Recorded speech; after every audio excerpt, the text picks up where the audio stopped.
搞到 ATM 狂嘔錢，白帽黑客傑克暴斃。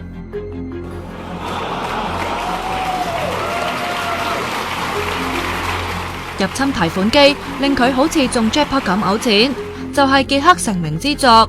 佢話俾大家知，呢啲獨立式 ATM 有漏洞，可以被 hack 入，改成中大獎嘅老虎機。佢 hacking 只係為咗搶先揾出漏洞，迫使廠商加強網絡安全，而唔係教人犯罪。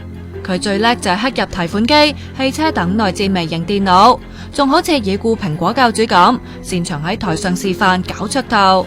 近2年專注研究醫療器材，佢話俾大家知，黑客唔單止可以偷資料，仲可以 hack 入胰島素泵，加大注射量，殺人於無形。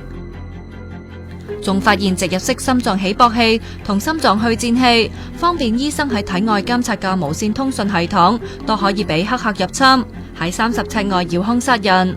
計劃喺嚟緊嘅星期4黑帽大會之中示範俾大家睇。可惜佢喺星期4傍晚被發現喺三藩市寓所倒斃，終年35歲。警方已經排除佢係俾人謀殺，要驗屍確定死因。